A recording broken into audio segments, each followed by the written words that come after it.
In my life, my grandfather had the greatest impact on me. He was a believer and a follower of Jesus Christ, and he walked that road and he never varied. All the years I knew him, he never varied. My grandfather taught me my first prayer. He taught me how to pray.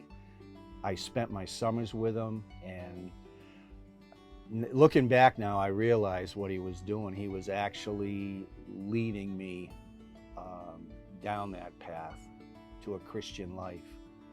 And we went to church every Sunday. I was involved in Sunday school, in the church choir, and I was very involved in the church as a young man until probably into my teens, so when I probably started college.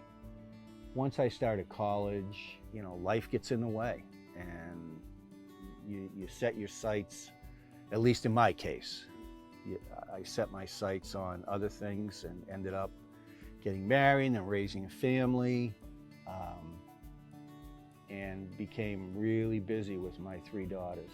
Life was going along, and then in 2013, I got diagnosed with bladder cancer. That diagnosis brought me right back to where I was with Jesus as a young man.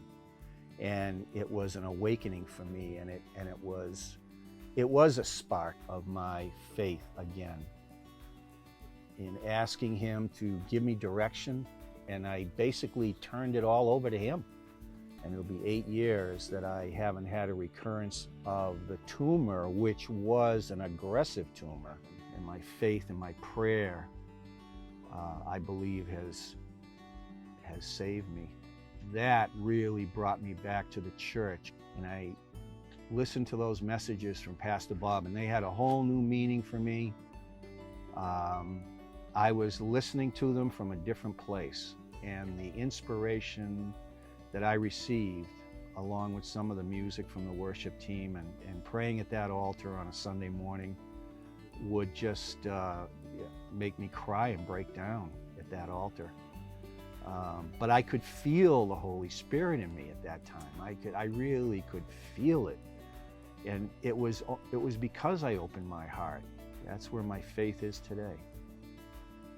In terms of my relationship with my grandfather and his relationship to me, in reading the Bible, Psalm 145 verse 4 comes into my mind, which says, "One generation shall commend your works to another and shall declare your mighty acts." And that's exactly what my grandfather did, exactly what he did. Now that I'm a grandfather, I can see myself in my grandfather's shoes. And it's only because of my relationship with God that I can see that. And even years before my diagnosis of bladder cancer, I was laying the foundation. I was doing the same thing my grandfather did, was leading by example, teaching my kids in particular at that time to lead a good life.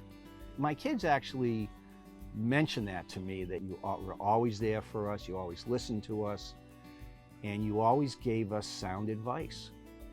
And then as time went on and my spirit was renewed in Jesus, it shifted, and trying to impart on them a Christian life. And that's where we are today. Always remember that your children and your grandchildren are watching every move you make, everything you do, everything. They don't miss a trick. And when they're younger, especially, they're like sponges. These little kids, they take everything in. You always want to be cognizant of that they're watching you, and they're going to grow up with all this information that you're imparting to them and giving them. And it's very important that you give them the right information and teach them the right things as they grow into adulthood, and keep them in the faith.